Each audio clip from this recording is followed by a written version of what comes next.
much. Okie dokie.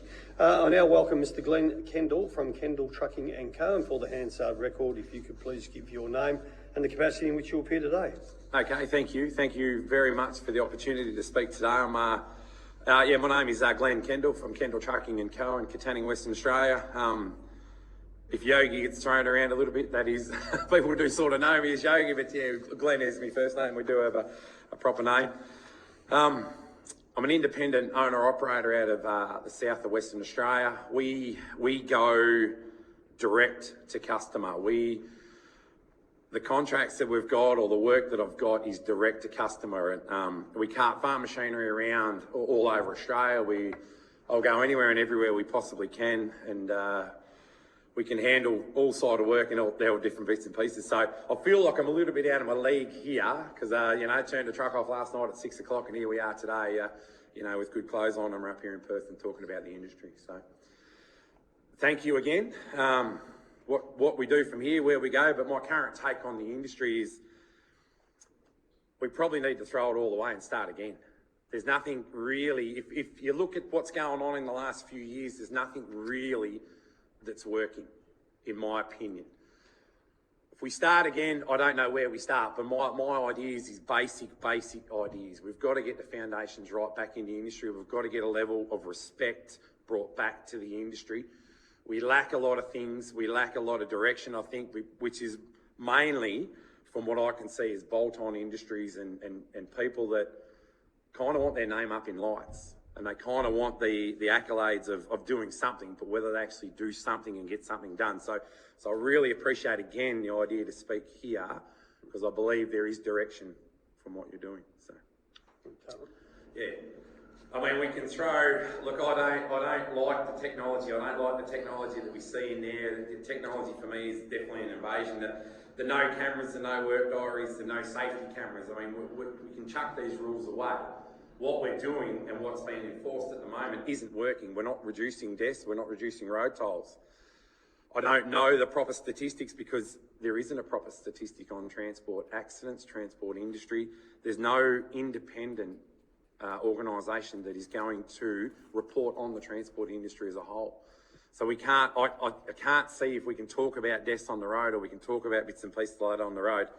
We've kind of created, I guess we've kind of created the perfect storm in the transport industry. And then now the industry around it is getting a means to an end. So they're trying to support their ideas and trying to back it up with different ways or different enforcements and different bits and pieces. So where do we go? What do we do? I don't honestly know, but I really do feel we need to stop. We need to start again. We need to get some foundations back to where we are. We need to get some standardisation across the board in regards to oversize. My work is predominantly machinery, so I'm mostly across oversize. I dabble a little bit in other combinations, but realistically, the last 13 or 14 years I've been carting oversize around Australia. In saying that too, I'm 24 years in the industry. I started at 21. I was lucky enough to get a gig, so I'm 24 years learning in transport as well.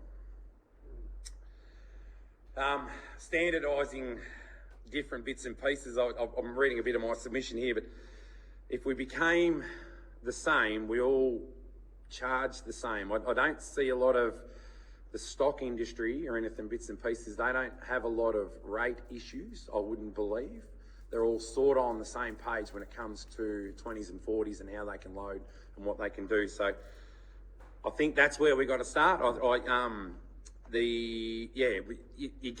You get, if it's a set trailer, we get a set load, and then we can push on from that. If we end up in PBS or we end up with mass management and stuff like that, it's where you end up. But I think we need to get a bit of just stability across the industry. Yeah.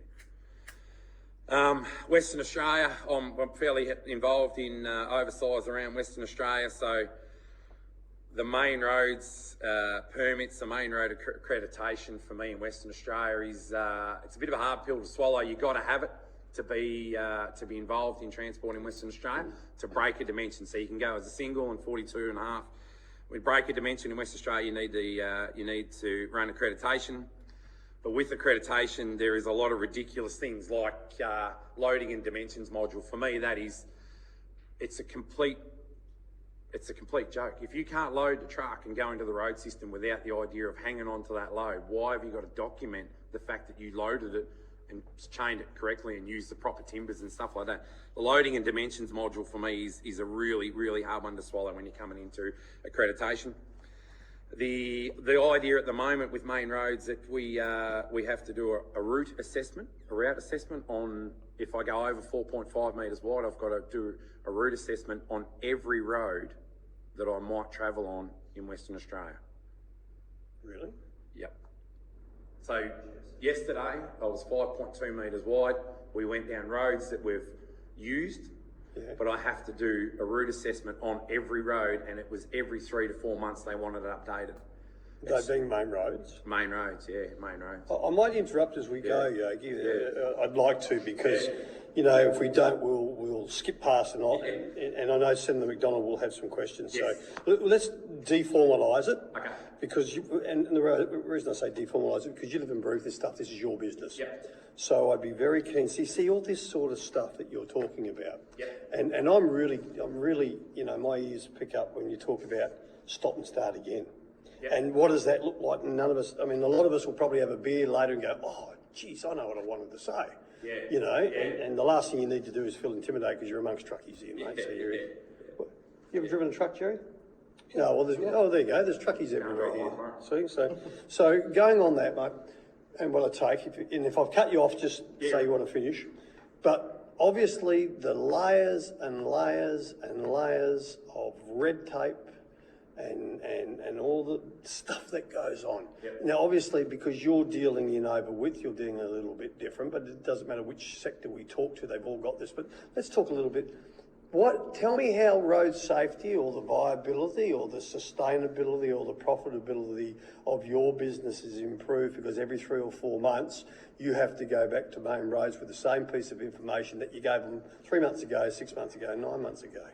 Oh, it hasn't. What's gone from that? Where you can't put a figure on that. You can't do anything with that. It hasn't changed. It doesn't matter to me, that style. You know, we go out into the road system knowing we can go into the road system, and I know we've done everything right. We'll talk about that question. You want to ask me that question? We want to talk about that question about money and safety. I will. Yeah, we will. Righto.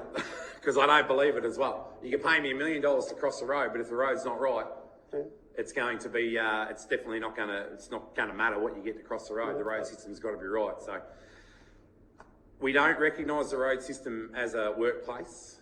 I'm led to believe.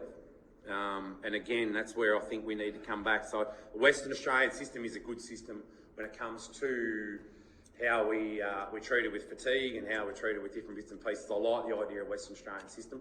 I don't like the idea, because then I'll cross the lines here now. I do run into the eastern states. We do run Australia-wide. We go everywhere. So then when I go into the eastern states, we're back on a 12-hour book. You know, we learn 14 hours, we understand 14 hours, and then we get crucified back onto a 12-hour book. So that's because you go into basic fatigue management. You go into basic fatigue. Now, it's pointed out to me that you can get more advanced hours. You just pay more money. Yeah. So it's exactly what I want to do as an owner-driver, is fork out more money. You know, we pay enough now. Like, I think it cost me around $16,000 to have it sitting in the driveway, so I can go to work. Just your rego. Yeah, truck, rego, insurance, permits, accreditation, and everything like that goes with it. So just literally to have it sitting in the driveway, so I can get a phone call and go to work. And you're right in what you say. I am. Well, I'm a full rig owner operator, independent contractor. So I chase my own work, I build my own customers, I do everything that I can possibly can all I want to do is realistically just have a good life. Yeah. Have a beer in the fridge on a Friday night. I'm not chasing much more than that. Yeah, and this is, and look, let's focus on that too, Yogi.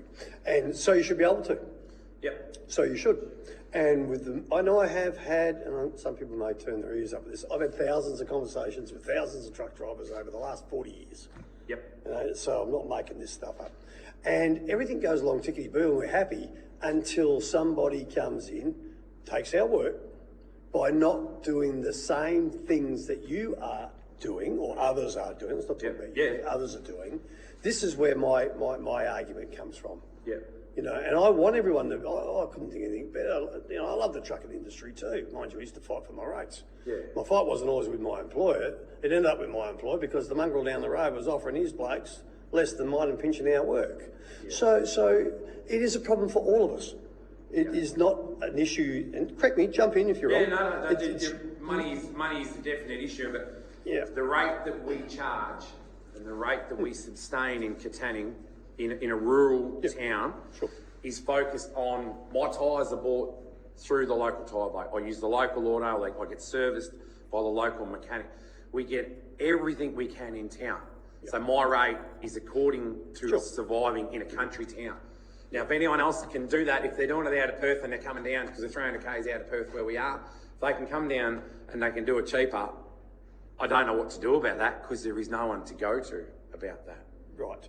That's what I want to come in with you, because you see, you and I have had a conversation around this before, and what I say is that's fine, but what we should say is in the land we have some certain standards. Yeah. And if a standard is blatantly broken and the enforcement is lacking, this is where we've got to shine the light. This is my problem. Yeah. And what I try and say here, when we have companies that blatantly break the laws of this land and engage in wage theft, or as the livestockies was saying, operating off route and all sorts of stuff like that, and no one does anything, it's the knock-on effect to the good people down. Yeah, you become a toothless tiger. Yeah. And everyone wants the idea of doing something about it, but they're the toothless tiger, they're not going to bite. Yeah. And no one does anything about it, and you walk away and go, oh, this is ridiculous, like how are we competing against that? And I don't see it a lot because I'm actually a little bit specialist in what I do. What I do remember, and we've obviously spoken about RSRT and the rates in the past. Well, let's not hide it. That's right. We can get it out there. We were against it, you know, at the time, and we probably didn't understand it realistically either at the time, you know. But my safe rate back then was $1.32 a kilometre.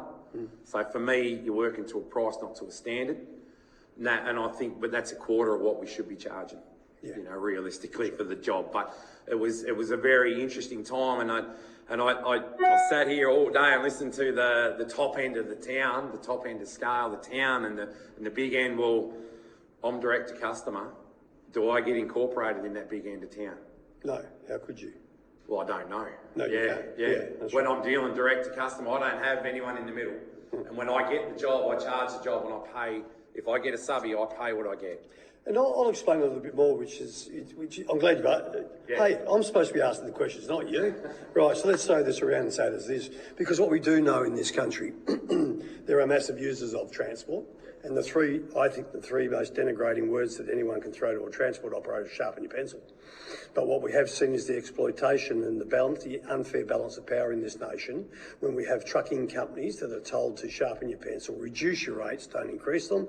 This is where it gets my bugbear. Then they outsource the work down the line. Excuse me. And Yogi, you mix with people out there around Australia where you've heard they've been working for this one client, but some mongrel came in from the other side of town or across it, you know, and they've dropped their rates. And then if we want to keep the job, we've got to drop our rates. This is when we talk the top end of town, because the top end of town, the biggies, the corporations who are handing out thousands of tonnes of freight, they know the costs.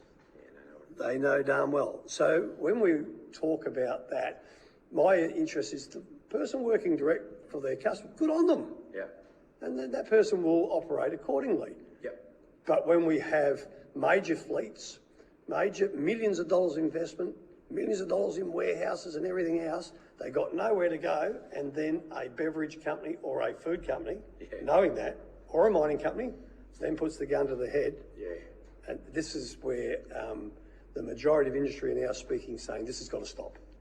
This has got to stop. Well, this is here lies the perfect storm. We're in it, and we're spiralling downward to the bottom. And where do we stop? Where does it stop? And when's it gonna stop? Because at the moment, it doesn't look like it. Like I love trucks.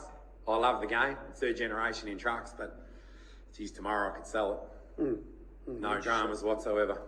I've got in. I've done what I needed to do. I'm in mid-40s now. I've ended up where I needed to end up, but there'd be nothing for me to walk away now, which does my head in.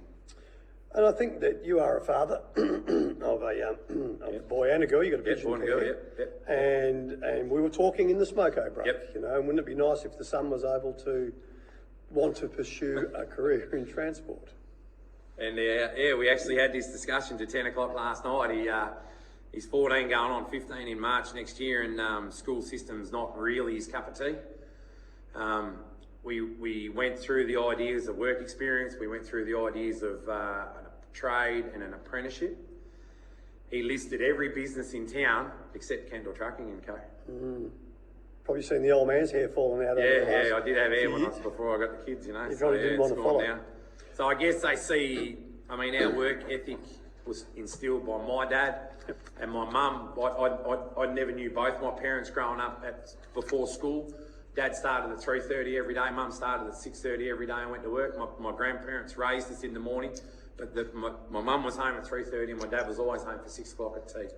So our work ethic between my older brother and my younger sister has been instilled in us, and I think I've done the same with our kids. I mean, Jack he would have been 4 years old and he probably done 12,000 Ks in a month.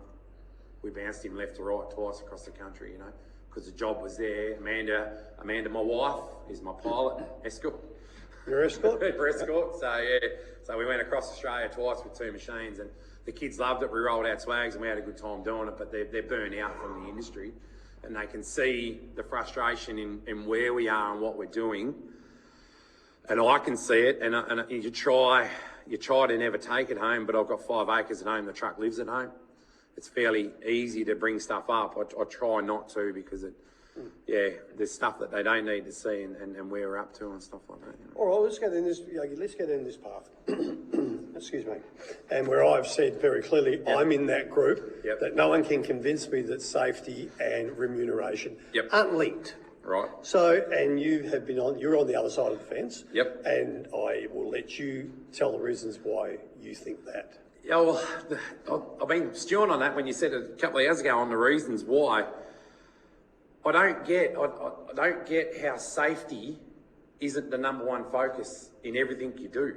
I don't understand how operators can cut corners to get away from being a safe operator. Like, I was taught at 21 when I started trucking out of Wangaratta in Victoria, like, just think, if a car pulled out in front of you or someone happens to appear on the road, you've got to stop that truck. You've got to stop the load from coming off. You've got to stop that truck from going off. If you can't, your life is done, you know. And my dad, he was a great truck driver, and he's unfortunately dementia has got him, so he's in full-time care now, and I miss that, you know. I really do, you know. He taught me as well, there's nothing more important than you and your life and your job and what you do. So I know I'm at the other end of the scale. I know I'm at the top end, or the little 2 or 3, 5% of people. I wouldn't care if you could pay me $1 million to go across the road. My truck would be safe to go across that road. My truck would do everything it possibly can. If I was getting paid $1, I'd still have what I believe is the safest truck.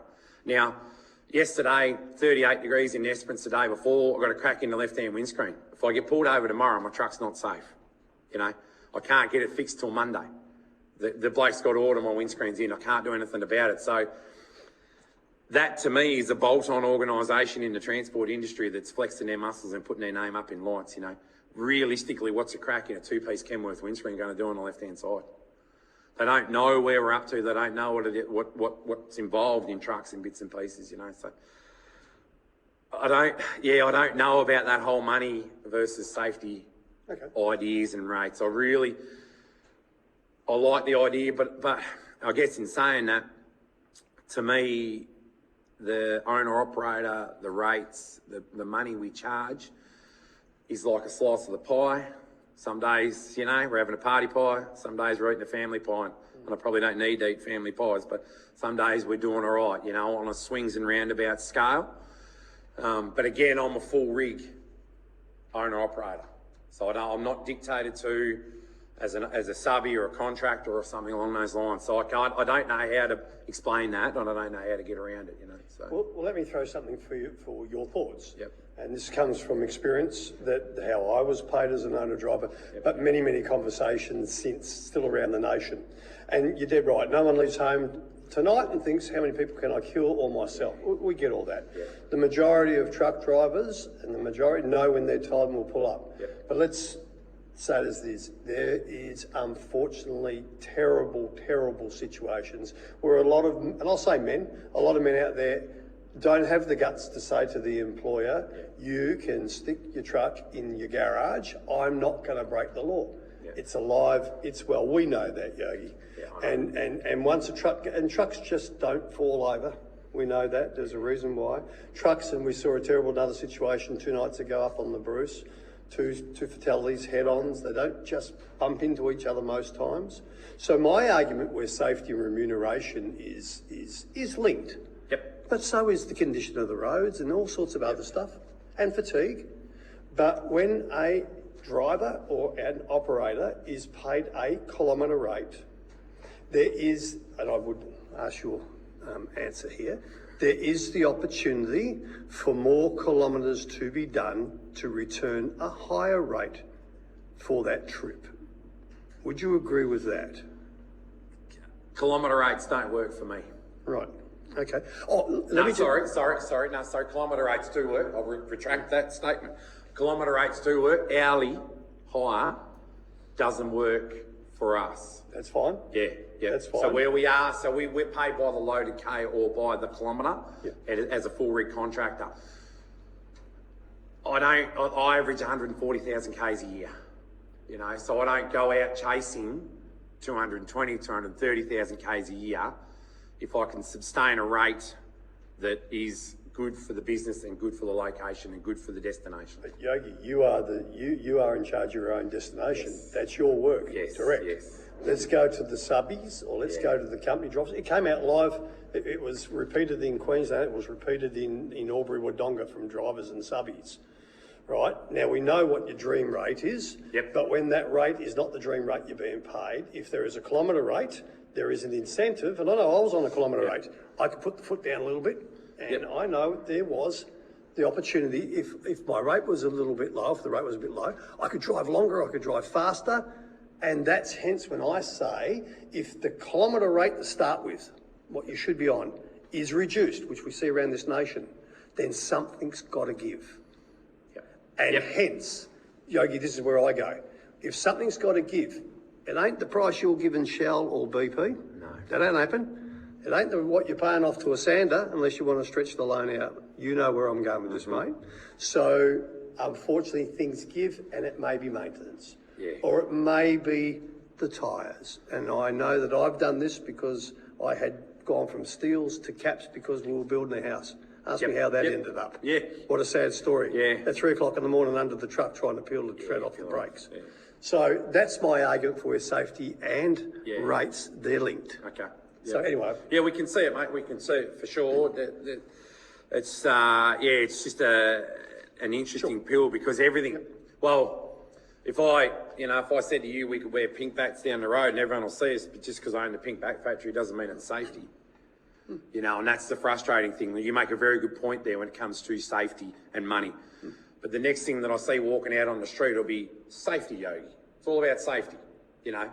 Well, it's not, you know. This is about safety and this is about safety, but everything gets flogged into that safety barrier, and it really does my head in. To be honest, me, safety's 3 or 4 down the list. Coffee first, doing the job right, safety way down here. You know, like I've accident-free 24 years. You know, And this goes back to this, Yogi, because not everyone's you. That's the problem that we have. But I was taught right as well. Well, so many drivers, so many operators around this nation pick up the phone, they ring me and tell me. And they do say this. There are a number of drivers that should never have a steering wheel in their hand. And I can't gloss over that. No, we can't. We can't gloss over that at all. No, that. I don't know. I mean, I don't know if the other senator is going to ask the question about. Yeah. I'm going to give Senator McDonald a go. Sorry, Senator McDonald. I was just enjoying listening to you two yarn. We're happy to keep going. Covered a bit of country this afternoon. Mr. Kendall, thank you for your submission. I get the sense that you're one of the professionals, which is, the real backbone of regional Australia, and I'm really pleased to hear your views and what your experience has been. And I'm also pleased to hear that while some days you're eating party pies and some days you're eating family pies, all in all, you've made a go of being in the transport industry in regional WA. And a lot of us are very grateful for the job you and lots of other families around the country do. In your submissions, you talked about creating uniformity in terms of vehicles and trailer length nationwide. Yep. For the purpose of getting the public on side. I'm quoting you there. Do you think the industry is struggling with public perception at the moment? And do you think uniformity between state jurisdictions is a part of changing this?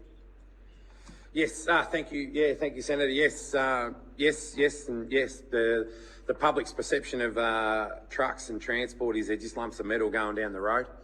We're not lumps of metal. There is human beings that actually drive these vehicles, and we need some uniformity across Australia. So for me, that's where the stop, the fix, the rebuild starts.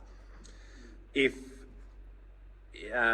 we had a set trailer length, say we call it a 48-foot trailer, 14.4 metre trailer, we effectively can basically charge the same.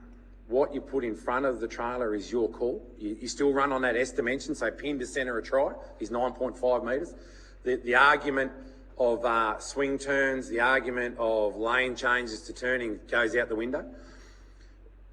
I believe that if you want to sleep well, you want to be safe on the road, and I've chucked that safety word in there. You want to be safe on the road.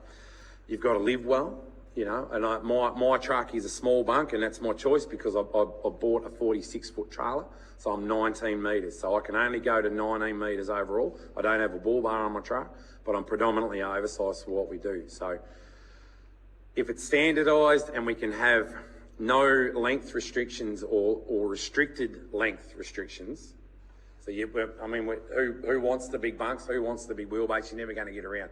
I think we need to be shown a bit of respect in the transport industry to go, you're not going to put 100-inch in your rails and try and get around QDR. We know it's not going to happen, But I would like to stand up and put my jeans on in the morning. And at this point in time, I can't. That is a great point. Yeah. I have to do it. You should explain that to those listening. Yeah. Exactly what you mean, because I actually said in the hearing, God, I'd love to be able to, in my days in my truck, stand up and put my pants on. Yeah. So I actually said I think I'd take them off. But I run my Kenworth's a 95-900 Kenworth. It's got a 36-inch low-line bunk on it, and it's called what they call in the old school sort of style a hole in the wall. So I crawl through the hole in the wall to go to bed. So effectively, when I go to work, if I go away for a week on end, and I know this because from my charge point of my phone to the bunk is a 2-metre cord. So effectively I live in a 2-metre radius for 7 days at a time. So I eat, sleep, breathe, operate, work, business, sit in the passenger seat, cook my dinner for training. I do everything within a 2-metre radius. Why? Why isn't someone pulling their head and doing something about this? Realistically, why? What do we do wrong? Like Western Australia's got the 20-metre rule. Queensland, I'm led to believe Queensland's bringing the 20-metre rule in, but you've got to be a road train registered vehicle. So here we are, if you pay more money, say $5,000, $6,000 for single reg, $8,000, $9,000 for probably more in the eastern states for road train rego, you pay more money, you can have a little bit more freedom. We pay for permits, we pay for oversize, we pay for accreditation. Why can't I have a little bit more room? Why do I get discriminated against here? It's someone's making a decision that doesn't know what they're doing, and that in its whole frustrates me where we are. That is pretty shocking, isn't it? I mean, for those of us who don't do the sort of work you do, we don't think about, what sort of conditions you're in. I certainly think about, truck stops and amenities for drivers, where you can stop to eat. But I've not spent any time thinking about the cabs, and that's a pretty sobering thought that that's your conditions. And I don't think you'd see that in mining camps. You certainly wouldn't see it in any other work environment, I wouldn't think. I'm feeling a bit sober. No other work environment at all.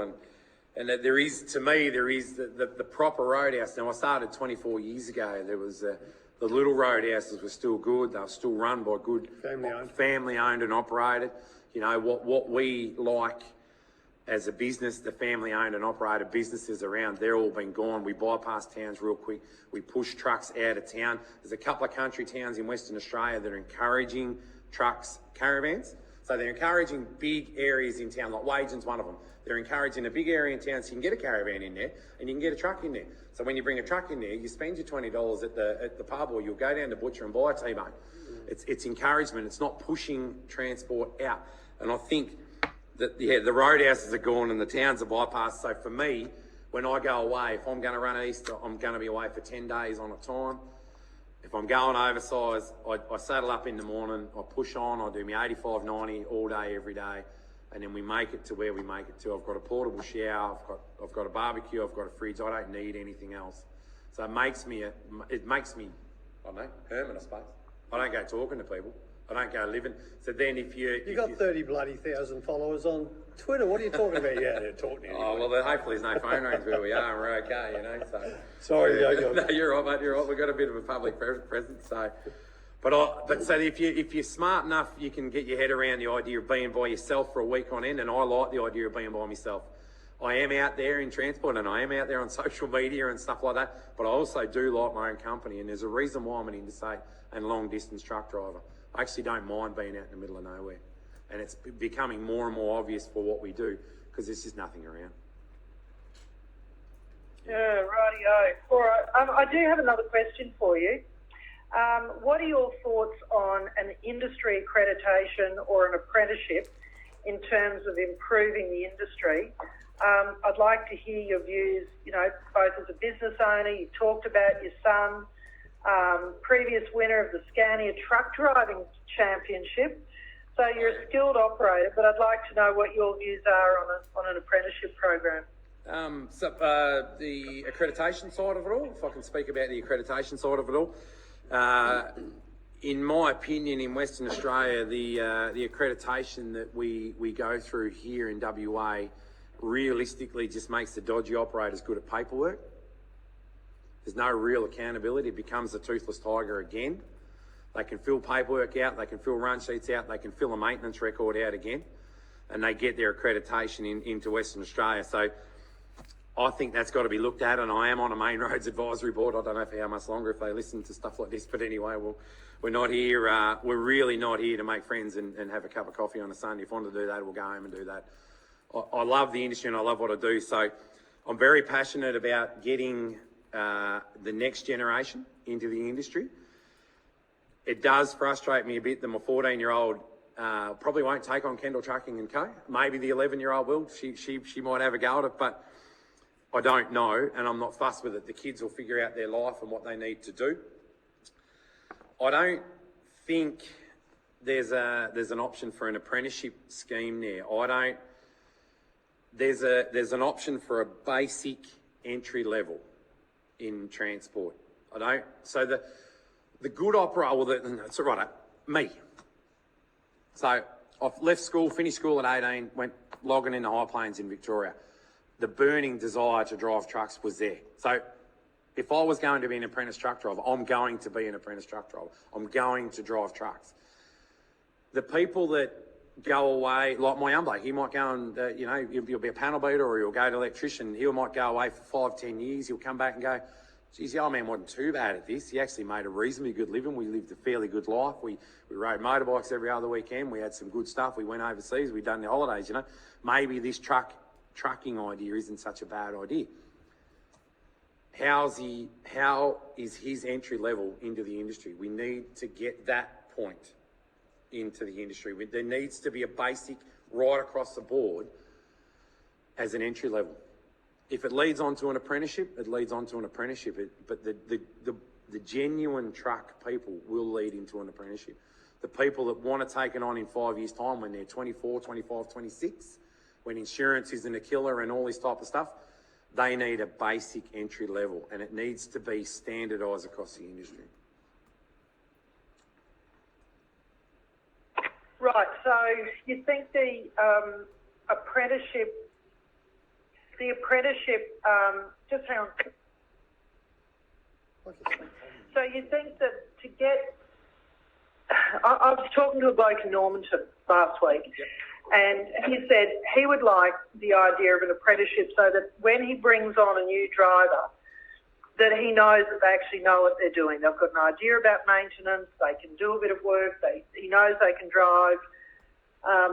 But at the moment, you know, people turn up and maybe they can and maybe they can't drive, you know. So do you think there's a reason for a bit more of a structured approach to an entry into the industry? Yeah, there has to be a much better structured approach to getting into the industry. You can't wander down to any truck trainer, any licensing training centre, and then spend 2 days in a 24-metre B double running around Perth, and all of a sudden you can run triples to Darwin. That does my head in. That it really, really does. You don't have any ideas, and you're within a couple of days, and here you are running with the big dogs up running Norwest. You know, which is really. I mean, we talk about the Norwest all the time, but it is really the ultimate place. You know, people. I've done it. I've run it. I'm happy in the south. I understand. My calling was oversized. I love to be 8 metres wide, 5 metres wide, 5 metres high. I enjoy that style of work. I know there's operators that don't. So you can tweak where you end up in the industry. You can tweak where you are, but really that basic entry level, I think, needs to be there. And when I say basic, it's got to be all facets of the industry, you know. Yeah, well, that's the bit that, you know, has come out of it for me, that the licensing process is, well, it's just that, isn't it? It's a licence, but it doesn't really reflect whether or not you're able to take on those big jobs or the bigger distances. So I hope that's going to come out as a recommendation of this report, that we think about a more structured approach, that maybe it won't support the owner-operators, but it'll support, you know, businesses who, like any business across Australia, needs to be doing the heavy lifting of training the young people to make up tomorrow. You know, we can't think they'll all magically appear and the industry will continue to thrive if there's not a good supply of young people coming in and getting trained up and taking on the jobs. All right, I will hand you back to the chair. Thanks very much for that, Mr. Kendall. Thank you. Thanks, Senator McDonald. Unfortunately, we're running out of time, but I just think the most important to take out of this, Yogi, and I'm very happy we continue talking as an industry, because we do need industry leaders to be heard. But what I can take out of this, you see, your passion in the transport industry is no different than my passion in the transport industry. Tim's sitting behind you, and Ray and others that have been around the nation. But what we all do recognise is it would be wonderful to stop, reset and start again. That in itself tells us, when a man sits there and has made a magnificent living out of a wonderful industry, and we say that we have had the opportunity, like you, Yogi, and me and others, we do have the family holiday, we've ridden motorbikes, we've gone to the Gold Coast or whatever. But what the general population forget or don't know, and what politicians are oblivious to, is we don't work 38 hours a week. There are many, many, many hours in that to try and get to achieve that, and possibly we're no different than farmers. Yeah, farming and trucking go hand in hand, and it's I get it, and it's hard to have the truck at home, because you do feel like that every other minute of the day I'm sort of doing something with the truck. But you know, the kids understand it, and I've got a very understanding wife, so I know I'm at the other end of the scale. My whole, this is my game, this is my life, this is everything that I love, and I'm very fortunate to have a very understanding wife. Yes, very, very understanding. Amanda is working today and tomorrow, you know, like so as soon as we can wrap this up, I'll go home and get the kids, you know, like they'll be at home, probably hopefully cook me tea by the time we get home. We're 3.5 hour drive to home. So I'm lucky that I've got a good support base. We've made it, we've done it, we've supported each other through it. So but it does, and it's not something to put on record or make a joke of or laugh about. But realistically, I could walk away tomorrow, you know, just from where we're going. I believe we're at rock bottom, but people think we're created the perfect storm. And that is a huge statement, and that's something that we can't take lightly, because that says it all.